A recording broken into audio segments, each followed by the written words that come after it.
Boa tarde. Imos comezar unha nova sesión dos luns do Ateneo.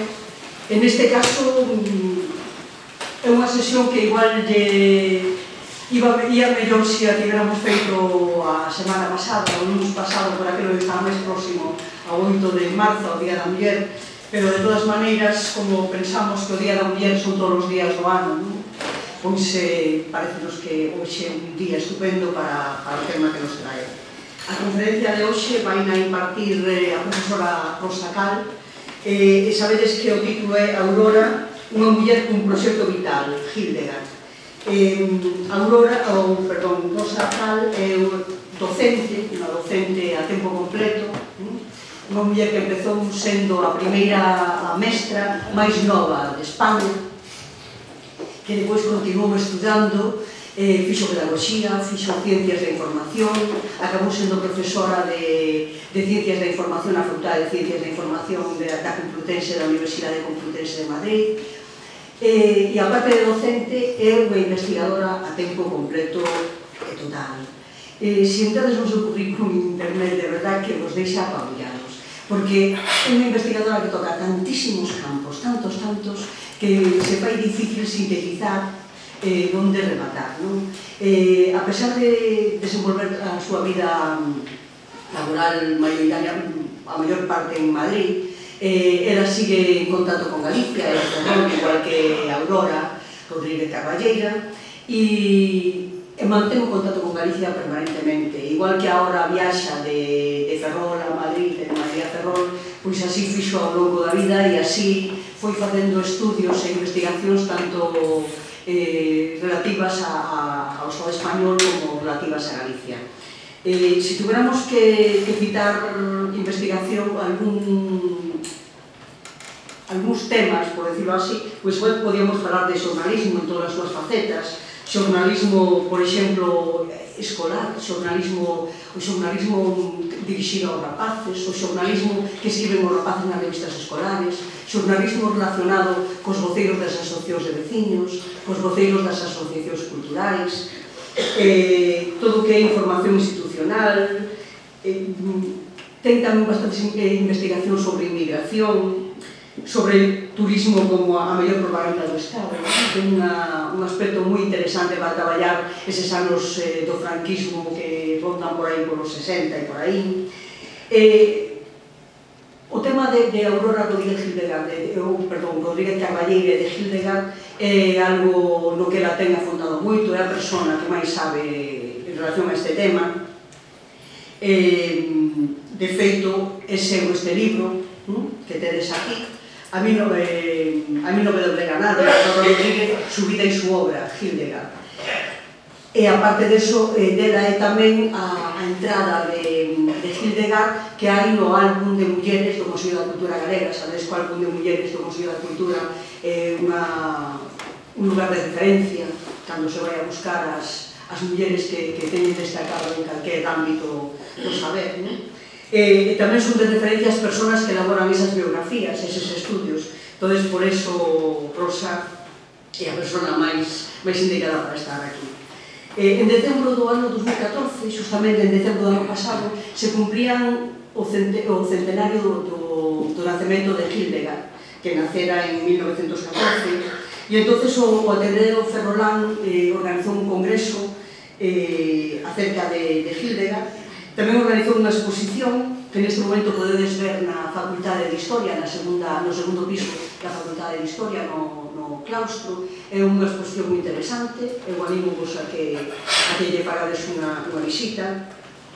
E realmente, fora do sensacionalismo, fora de casi do morbo que pode provocar o feito de unha muller que ten como proxecto vital, como a súa creación, unha filla, e que ao final, cando esa creación, cando ese produto non é como ela quixera que fora, pois acaba matando. Pero fora deso, xa o feito de entrar en Hildegard é unha muller fundamental na primeira parte do século XX, pois parecenos que é tremendamente interesante. É un mito que despois é elaborado e reelaborado ao longo da historia do século XX, e eu recordaba, por exemplo, unha das últimas obras que recrea o mito dunha maneira libre, pero unha novela juvenil de Xosé Miranda que se chama Ariadna, na que se repite esa historia de alguma maneira, pero neste caso xa é unha novela de anticipación, e entón o que fai é un clon. A filla non é filla, é o clon da primeira muller. Pero para falar de todo eso temos aquí a Rosa, e de verdade que estamos moi agradecidos, porque sabemos que ela fala, como vos decía, de Madrid a Ferrol, e que sempre está disposta a pararse e a traballar e a facer todo o posible para difundir estas figuras tan interesantes da nosa historia. Así que, muchísimas gracias e benvido a Ateneo de Santiago.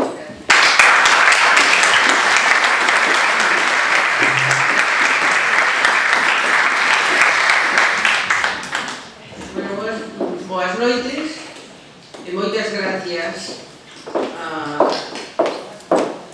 vostedes por asistir, a Pilar por invitarme e ao Ateneo de Santiago por ter estas preocupacións por coñecer algún personaxe galego máis, personaxe novo, como pode ser para algúns e algunhas, Aurora Rodríguez Carballeira. Como dixo Pilar, ao comezo hai varios libros escritos, pero son de carácter sensacionalista. A maioría son de carácter sensacionalista, fixándose sobre todo no morbo dunha mai que é capaz de matar a filla, pero sin preocuparse de estudar por que se chega a esa situación, ou por que Aurora tivera un proxecto de vida que foi ter unha filla para cambiar o mundo das mulleres. Hasta o congreso que la citou, o de decembro de Ferrol, non hai unha preocupación académica por coñecer a fondo o que pasou aí. Xa no congreso de Ferrol asistiu moitísima xente, foi desbordante, foi moi interesante, veu unha profesora de Virginia, veu unha profesora de Australia, foron xente da península, de moitos sitios. Entón, aí se inicia unha vena nova que coñecer en serio, indo aos arquivos, o que pasou, o que foi iso. Dixo Pilar que eu fun a que máis acertei ou máis estudiei isto. Tamén teño que confesar unha cousa. Eu conseguí localizar o sumario da causa. E no sumario da causa aparecía todo. Deixáronme consultar nas salesas, e despois de que saiu o libro, desapareceu o sumario. É dicir, ustedes agora queren ver ese sumario e está descolocado. Non se sabe onde está e non se pode ver. Non sei se a alguén lle interesaba facelo desaparecer. O caso é que eu pedín do director do arquivo do AGA, que é o Arquivo Xeral da Administración de España, que está en Alcalá de Henares, onde estaba depositado eso, que me fixese unha carta explicando. Fixo unha carta e entonces na segunda edición consta esa carta para que busquen o sumario, a ver se se pode recuperar o sumario onde aparecía moitísima documentación. O título do libro é de Aurora, a mí non me doblega nadie, o dixo ela tiña unhas frases lapidarias moi importantes e entonces ela dixo eso, a mí non me doblega nadie, me parece interesante e o puxen. Bien. Entonces, vamos a ver primeiro que foi o que pasou en síntesis. Vamos a centrarnos. En síntesis foi que hai unha señora que decide ter unha filla ou un fillo, entonces non se podía saber se era filla ou un fillo, e utilizalo como un líder social. E a señora era natural de Ferrol. Eso ocurre, a mai naceu en 1879. Entonces, botemos 15 anos ou 20 para que sexa un pouco consciente do que vai a facer. Entonces, ocurre a finales do XIX e no primeiro terzo do siglo XX. Vamos a contextualizar como era o contexto de España nese período. España era unha monarquía constitucional, pero con dous partidos conservadores e liberales que se sucedían alternativamente. Esa monarquía tiña dous pilares que eran o exército e a Iglesia Católica. E dentro desa estrutura estaban as mulleres. Que papel tiñan as mulleres neste contexto? Pois, pola monarquía eran con estatuto nobleza, clero e estado llano, prácticamente como no século XVIII. Para o exército, as damas eran señora de, señora de, señora de, non había máis. Para a Iglesia, a muller era a transmisora das creencias religiosas a través dos fillos e era a sumisa ao varón. Para o resto do Estado nin era crítica, nin podía ter unha personalidade especial, excepto casos moi concretos que ustedes poden pensar, e que eu podo citar algún que os coñecen. Por exemplo, Concepción Arenal ou Emilia Pardo Bazán, que foi a muller libre para facer o que lle deu a gana, viaxar con quen quixe, e andar e escribir naturalismo e todo o que lle interesaba. Pero despois, bueno, Manu Camargo estaría tamén outra galega nese plan, que é unha das poucas mulleres que entran a estudiar en Bellas Artes en Madrid, e en paralelo estaba tamén Julia Minguillón, pero Julia Minguillón era unha santa señora, en la que pintaba moi ben, que aí está a Escola de Doloriñas, que é unha verdadeira maravilla. Bueno, a muller non tiña personalidade xurídica, a muller non administraba os seus bens, a muller que heredaba directamente os bens pasaban ao marido a administración do marido, a muller non tiña sexualidade propia, pois se entendía que debía de pasarlo ben e satisfacer cando o marido así o deseaba, e non tenía máis función social. Entonces, tampouco estaban educadas, non había obligatoriamente escolas de nenas, ni siquiera había preocupación nas clases altas que podían asistir pagándose unha escola, normalmente religiosa, pero a muller na clase alta tiña que saber tocar o piano e ser unha boa ama de llaves, saber levar os nenos e administrar aquilo pouquiño da casa, e logo bordar moi ben, facer todo tipo de puntos de cruz, de puntos de malla, e eu digo todo isto porque son mestra tamén, e entón facíamos unha colección de cousas destas que eu regalei o meu a Museo Pedagógico, a ver se o poñen algunha vez aí, porque é unha verdadeira maravilla. Se me mandan agora non sei, pero salía filtiré, macramé, frivolité, mi palabriña, pero isto non invento nada, é así, non? Vale. No traballo, pois para traballar tiñan que pedir permiso ao marido para poder traballar, non? Pero como non se educaban, pois onde podían traballar? A verdade é que a que traballaban era a xente do pobo, a muller do pobo traballaba ou no campo, ou se era da costa, pois en traballos da costa tamén e do campo, e criando animais para o consumo. Como é posible, entonces, que a Aurora, nese ambiente, se lle ocurra montarse semejante historia de ter un fillo para salvar a situación e cambiar a sociedade? Como é posible? Vamos a fixarnos en 3 puntos. Primeiro, o núcleo familiar, que iso é moi importante, ainda agora tamén. Despois, un caso, que é o caso do seu sobrinho, Pepito Arriola, e despois, últimamente, cando xa se queda sola co pai, e entón se la administra todo, e aí se reafirma na postura. Do ámbito familiar, do núcleo familiar, hai que decir que a familia era original, polo menos era original, a familia. O pai era moi inteligente. O pai era un señor que era procurador militar, despois foi procurador civil, despois foi concelleiro no Concello de Ferrol, tiña unha biblioteca moi completa, recibía tertulias na casa, tanto civiles como militares, e era inquedo. Era un personaxe inquedo e tal. A mãe era casi 20 anos máis nova que o pai. Era unha señorita. Era unha señorita porque tiña un irmão, era filla como femenino a única, tiña unha diferencia de idade co irmão, que era maior, e o pai, o sea, o pai da mãe, o avó de Aurora, traballaba en carpintería de Blanco, que era ebanistería, na Bazán, bueno, en Ferrol, que non se chamaba entonces Bazán, pero nos Astileiros, non? E enterouse de que había unha plaza de carpintería de Blanco, de ebanistería, en Madrid, no Museo Naval, que estaban facendo o Museo Naval e montando o Museo Naval. E presentouse e o admitiron, ganou a plaza. Entonces asentouse en Madrid durante un tempo.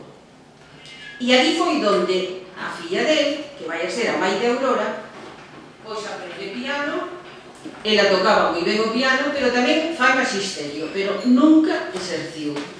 Viven moi ben, viaxan, entonces había que ter un pasaporte para salir de Galicia e ir a Castilla, tiñamos un pasaporte, entonces a mãe nunca se separou, bueno, despois o pai enferma e regresa a Ferrol, nunca perdeu o contacto con Madrid. E de feito, a mãe morre sola en Madrid no 1902, que non aparecía a partida de función, e entonces eu estaba perdidísima e fui ao notario. Dixe, mira, necesito que me diga algo, non podo decir nada, teño que esperar 80 años. Digo, madre mía. Pero, dígame nada. Bueno, diga sí ou non. Morreu en Ferrol? Non. Murió en Madrid? Sí. Pois adiós, moi bueno, xa está.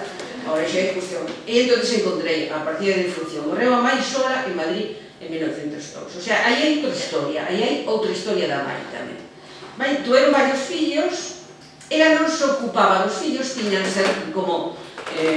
despois de casarse, pois o marido facía todo por ter cartos, por ter diñeiro, por manter a familia en auge, pois tiña servicio na casa e os nenos os cuidaba o servicio. E deso se queixou Aurora.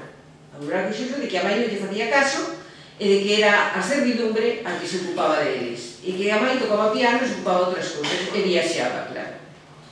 Bueno, aí hai unha familia que ten posibilidades e que son inquietos todos, por unha parte e por outra.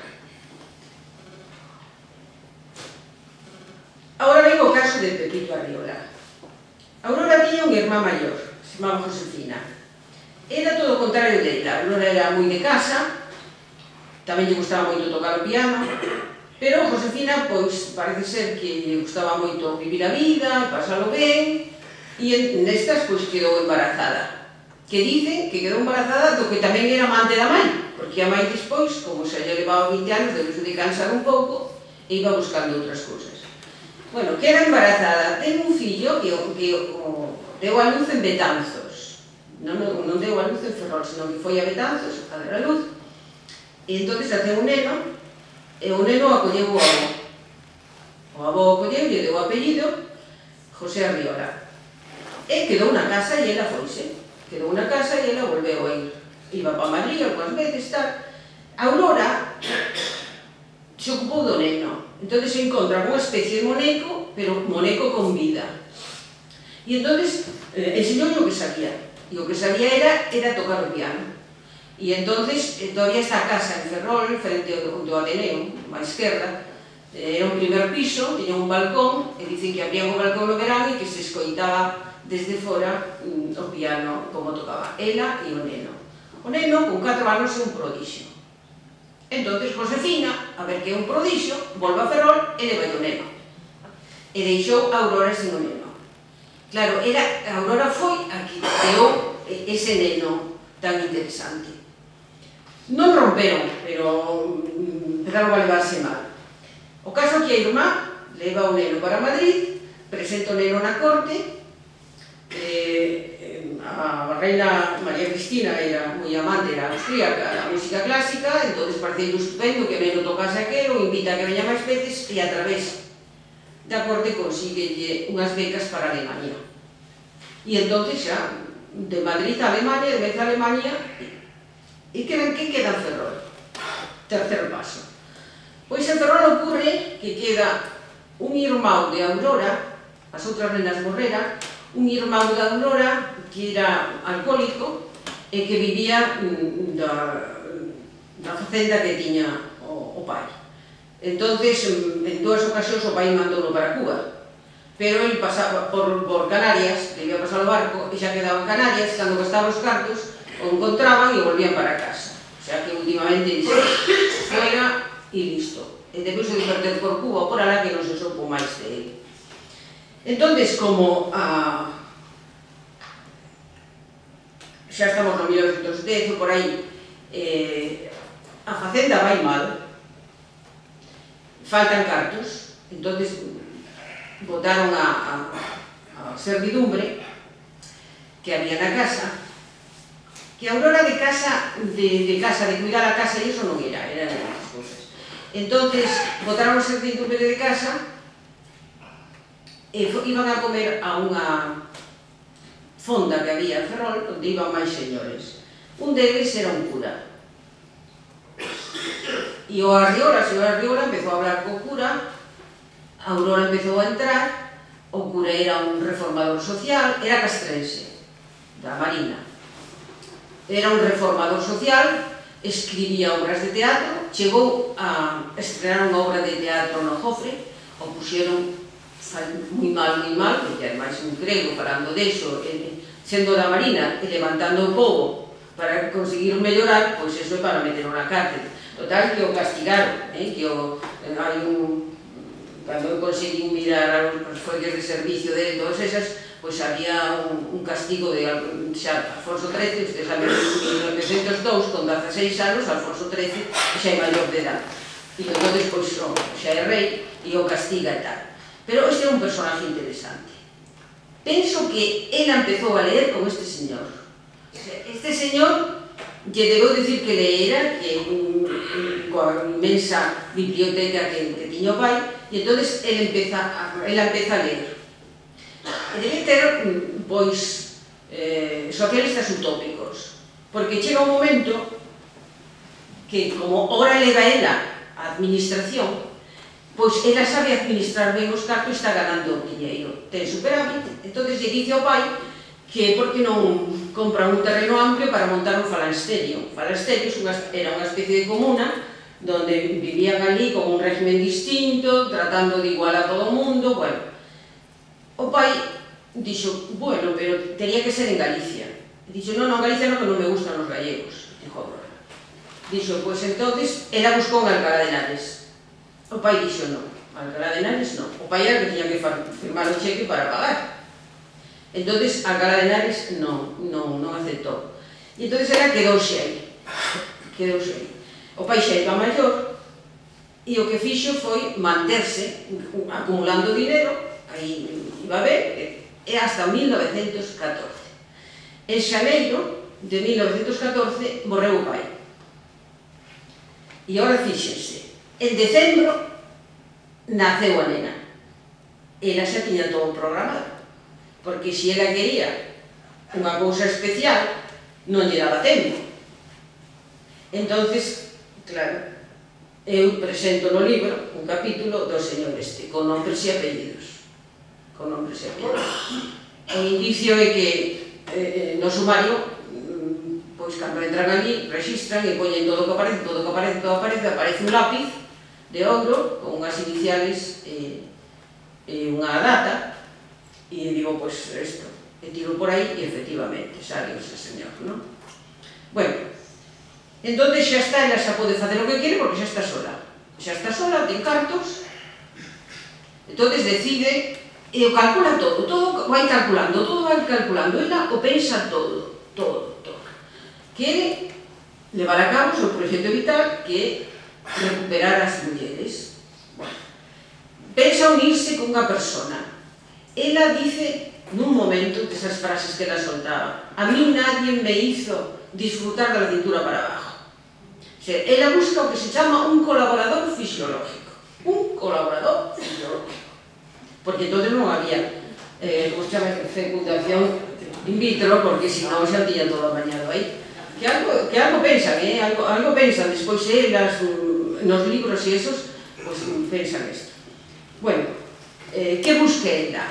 Ela quere unha persona físicamente ben formada, forte, sana, inquieto, culto, pero ten que ter ademais dúas condicións máis. Unha, que non se meta nos diñeiros dela, logo non se vai a casar, porque se casa pasa o administrador a ser o marido e ela non quere ser ela que faga todo. E segundo, que nunca teña a posibilidad de reclamar o fillo. Claro, se é un cura, para reclamar o fillo ten que dicir que cometeu unha falta, pois vai a cagar e non dirá nada. O sea, fixe que ben o vai armando todo. Bueno, dice que se uniu a él, pois, poucas veces nada máis hasta que soupo que estaba embarazada. Cando soupo que estaba embarazada, ela recolle todo e se vai para Madrid. Xa por antes, porque aparece dando unha conferencia un Ateneo Teosófico, o ano antes. O sea, ela sabía ir a Madrid, non tiña problema, pero foise sola. Alquilou un piso cerca de Gascorro, o sea, na parte antigua, ali. Alquilou un piso, ali naceu a nena. Ela o pensa todo, o que ten que... como ten que educala, pero incluso cando estaba embarazada, pois dormía dunha forma, poñía música para non molestar o feto. Bueno, iso creo que existen teorías que dicen que mellora moitísimo, non? E agora todavía hai señoras que lle poñen música clásica e os nenos despois, cando teñen rabietas, coa música clásica se quedan pacificados. Bueno, pois mira, iso é boa cousa e mira que fácil é que ven, non? Bueno. Total, despois o seguinte paso é educala. Aquí está a importancia da pedagogía. É increíble, o sea, ela era unha pedagoga nata. O sea, colle o neno, sabe o que naceu unha nena, sabemos as mulleres. Se nacera un home, pois a mellor utilizaría para o mismo ou para lutar contra os homes, non sei, pero naceu unha nena e coa nena vai a formar increíble. O sea, un regalo que lle tiña era unha máquina de escribir, a tocar as teclas iba enseñando as letras. Entonces a nena sabía escribir e ler casi ao mesmo tempo. Pois con 4 anos xa leía e xa escribía. E despois unha cantidad de libros, increíble, leía. A trataba ben, porque as poucas fotografías que hai indican que era unha chavala feliz, recordeta, bien presentada, con boa roupa, o sea que non había problema para iso. Ela mentía moito. Bueno, ademais tiña unhas estrategias increíbles.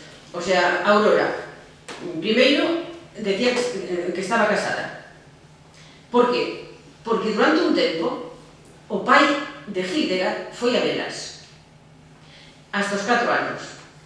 Despois dos 4 anos se descubriu que o pai tuvera máis encontros femeninos. En Ferrol sí se sabía quen era, nacera un neno moi inteligente tal, se sabía quen era, se sabe todavía.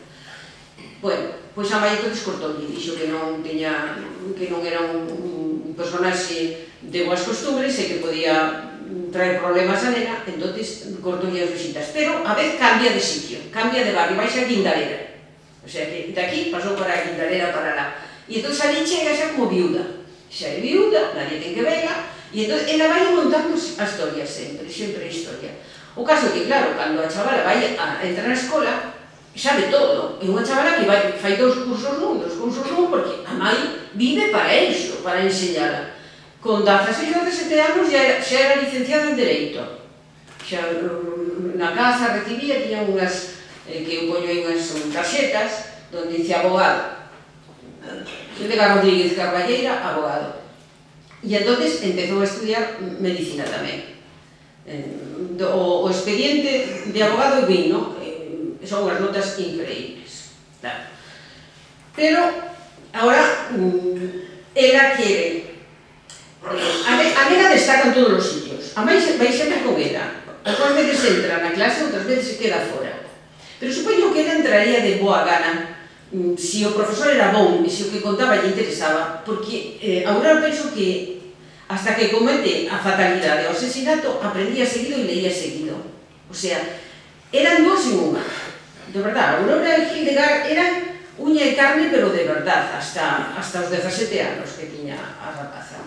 Bueno, pois, entonces, A chavala destacaba en todos os sitios, destacaba. Hildegard era moi importante, despois non falaba moito, pero leía moi ben francés, leía inglés e algo de alemán.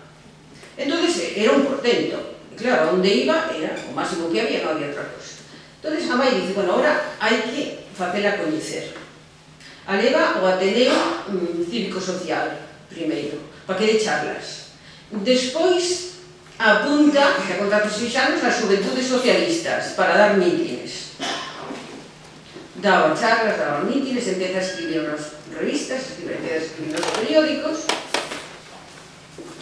E Aurora dice, bueno, pois agora vamos a facer unha campaña de publicidade. Que había entonces? Prensa, non había máis que prensa no ano 28, a República Radio non era. Entonces, escribe aos periódicos e as revistas, lle manda un pequeno currículo da filla para que lle fagan unha entrevista. Bueno, pois a entrevista saiu no Heraldo de Madrid, que era un periódico interesantísimo, en El Socialista, outro periódico, e en La Libertad. Eses tres fixeron de entrevistas, e algunhas revistas tamén. Entón xa se dá a coñecer, no momento en que Clara Campoamor, Vitoria Ken, todas estas están, pois ela quere meter a súa nena, porque realmente é unha adolescente, ela é unha adolescente de 16 anos, 17 anos. Pero é increíble a capacidade que ten de escribir e de ler. Xa coñecida, acción social. Primeiro unha teórica e logo vai ser unha práctica. Primeiro estudia, sabe moito, e despois vai a facer política e cambios sociais. Sin embargo, Hildegard non traballou cos obreiros, non estuvo nas manifestacións con eles, codo con codo, non. Para min se queda máis arriba, en outro estado diferente. Pero, bueno, o que escribe é algo increíble. Voulles decir, ten 3 ensaios que teñen máis cada un de 500 páxinas. 3 con máis de 500 páxinas. Ele escribiu, comezou aos 15 anos, pero con 16 anos, 17 e 18 que xa morreu. E deixou 3 ensaios, pero ademais, miren, se titula Se equivocou Marx, este ten 540 páxinas.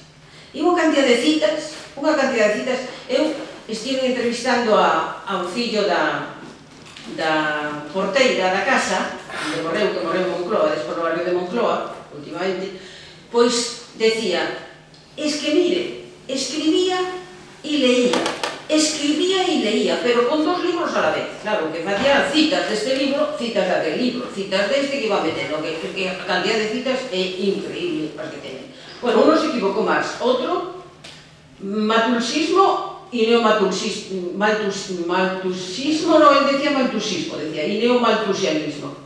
E outro, cobadesburguesía. O sea, que son ensayos duros, non é calquera atrapallada, estos son uns ensayos así fortes. Bueno, pois eso deixo escrito, eu teño un, pero podense encontrar e ler en algúns, sobre todo o Ateneo de Madrid, ten casi toda a obra de Hildegard o Ateneo de Madrid. E logo chegamos ao ano 31, no 29 e 30.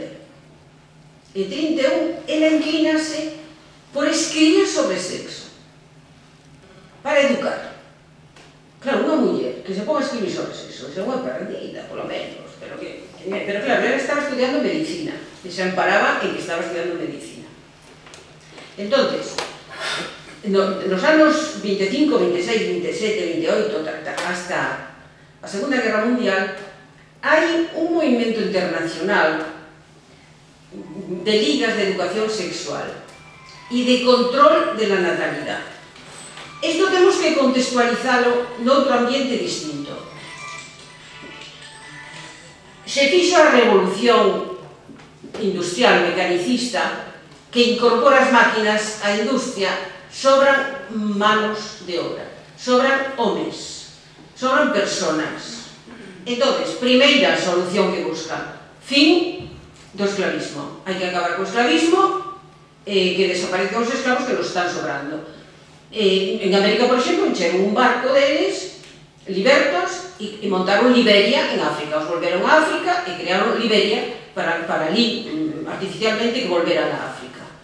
E despois, bueno, hai ligas religiosos, os cuáqueros ingleses, que os cuáqueros dicen, esos son homes, non son animales, porque a Constitución americana é preciosa, moi bonita para os blancos, pero os negros nada, os negros eran como animais. Entón empiezan a exigir, claro, manter un esclavo que vai producir pouco e darlle os dereitos xa non vale a pena, así que mellor fora, acabamos con isto e controlamos a natalidade. Entón aparecen métodos anticonceptivos, empezan xa a falar de métodos anticonceptivos. Claro, eu penso, Hildegard escribiu moito sobre isto, moito, por exemplo, Sexo e amor, revolución sexual, la rebeldía sexual de la juventud, profilaxis anticoncepcional, paternidad voluntaria. Tengo un libro que se titula Paternidad voluntaria. Estos son folletos, libros, pero de 70 páxinas, 80, 100 páxinas. Por qué? Quere que o lea máis xente. Un mamotreto non o vai a ler nada máis que 10. Un libro así, pois, foi un éxito de tiradas, Os editores enchíanse porque iba moi ben o que vendía ela. Pois xa fala de paternidade voluntaria.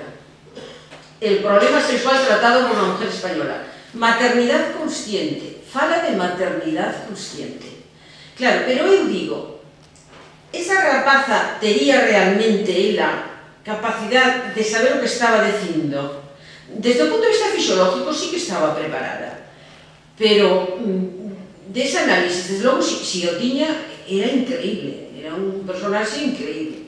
Ou era mal, tamén quizá fose a mal, decir. Ela o que veía que existían moitos fillos son carne de cañón, nada máis, carne de proletario. Entonces, mira, pois mellor non telos, non?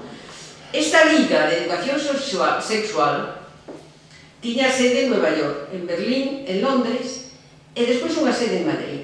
A sede de Madrid, unha delegación desta liga, a monta Marañón, Dr. Marañón, Gregorio Marañón, que vai ser o presidente, e a secretaria vai ser Hildegard. Hildegard escribille a Havelock Ellis, que era o delegado, o que presidía a liga en Londres, moi amigo de H.G. Wells, o escritor. E entón ela escribeulle cartas, que esas se conservan, e conseguiu que Gregorio Marañón aceptara ser o presidente da Liga e ela a secretaria. E entón a secretaria sacaba unha revista, Sexus, e facía todo ela. Eso sí que o facía todo o Hildegard. Salía un par de números e depois xa non deu tempo a moitas cousas máis. Ela mantuvo cartas tamén con Margaret Sanger, que era a que levaba a Liga en Nueva York. Entón, é un contexto internacional, o sea que unha rapaciña entre nese contexto internacional tamén ten moito valor, o sea que ela faga ese esforzo. Bueno, todo parecía que iba moi ben, empezan a venderse os seus libros en Uruguai, pero empeza a sentirse problemas en casa. O sea, a criada dice, e a porteira, que tamén que escoita moitas discusións en casa, que hai moitas discusións. Hildegard recibira invitacións para ir a dar charlas sobre sexualidade a América do Sur. E ela interesaba iso porque non tiña ningún problema coa lingua, pero quería ir sola. Hildegard quería ir sola. Non quería que fose a mãe. E aí estaban os problemas. Os problemas estaban esos. E ao final parece que xa aceptaba que fose a mãe tamén. Pero a mãe deuse conta de que a filla se estaba separando dela. Pero esa é unha incoherencia por parte da mãe. A filla tiña que ser libre para cambiar as outras. Logo, a filla iba polo bon camiño. E a Aurora estaba ganando co seu proxecto. O seu proxecto era liberar as mulleres. A primeira a súa filla, liberar a súa filla. Pero non só. O problema é que a Aurora non tiña o cordón umbilical roto. Seguía unida. Era e máis a filla. Era as dúas cousas. Era tiña unha patología. Ou xa se foi, porque xa non iba a preguntar a Lola que como me chamaría isto, non? Bueno, e se foi agravando. E eu penso que Hildegard deuse conta de que a mãe estaba enferma, de que psicológicamente a mãe era unha enferma, e entonces necesitaba separarse dela un tempo. Claro, non hai acordo, e entonces a mãe había comprado unha pistola, había feito bastantes veces ensaios para non facerlle daño. O sea, non matouna na cama cando estaba dormindo e non lle fixo sufrir. O sea, dice, bueno, que algunas persoas dicen, bueno, que esa nena foi unha esclava desde o comenzo. Foi unha esclava desde que se deu conta de que quería ser libre, pero mentras aproveitaba o ben que o pasaba, porque para min, que non colleu unha escoba na súa vida, ni limpiou un plato, o sea, a trataron como se fora unha princesita, pois a que non lle iba ben. Pero cando comprendeu que ser libre era superior a ser princesa, aí era onde empezaban os problemas. A mata e se entrega a policía. Se entrega a un policía. Leva un paquete que moitas veces preguntaba que levaba no paquete. Eu supoño que levaba a pistola, porque a pistola cando revisan o domicilio non aparece. Entón, ela levaba a pistola ali para entregar tamén. Aí se acaba Hildegard, pero se acaba Aurora. Se acaba Aurora, porque Aurora aprenderon, foi a cárcel. Na cárcel non obedecía. Ai, pero perdón un momento que me olvidei, como deixei aquí isto, me olvidei unha cousa. O último ano 33, habían expulsado a Hildegard do Partido Socialista. A expulsaron por crítica, e porque desobedecía, e porque ella iba allí e hacía lo que quería. Entonces, nada, fora. Ela falaba de social enchufismo. Entonces, cando a botan fora, se arrima o Partido Republicano Federal e aos anarquistas. Os anarquistas eran un periódico moi importante en Madrid que se chamaba La Tierra. La Tierra. Invitaron a que colaborara na Terra. Bueno, digo ellos de verdad, non hai ninguna muller hasta ela que faga unha crítica ao goberno como fixo ela. Foi durísima, durísima, durísima, pau sempre, sempre, que si se dedicaban a ir con mantilla las señoras del Partido Socialista, a ir con mantillas a las procesiones y eso, que no se ocupaban, que nunca veían a los pobres, que no se... Bueno, fue... Y además, como sabía muy bien de dentro, desde dentro, como eran todos, se mete con largo caballero, se mete con todos. O sea, era unha cousa increíble, con Prieto, con Besteiro tamén unha vez para os pés a ela, pero, bueno, para mí é a primeira muller que fai crítica ao goberno en España.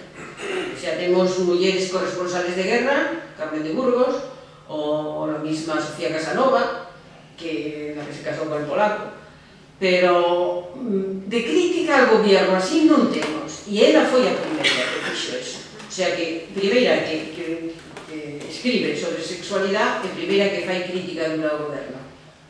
E entonces hai unha recopilación feita polo Ateneo de Ferrol deses artigos na Terra. Fixeron un libro que introducían de Ferrol uns cuantos hai. Bueno, esos son dignos de ler, son moi duros. Algunos enigmáticos. Eu penso que os enigmáticos os debeu de escribir a Mai, os dous últimos, sobre todo, que non se entende moito que o que quere decir, non? Referente á Biblia, enfrentamento entre hermanos e todas estas cousas, a que ven isto? Pois a mellor anunciando algo do que iba a pasar. Bueno, entonces a cousa se terminou mal, como vimos, despois de escribir todo eso.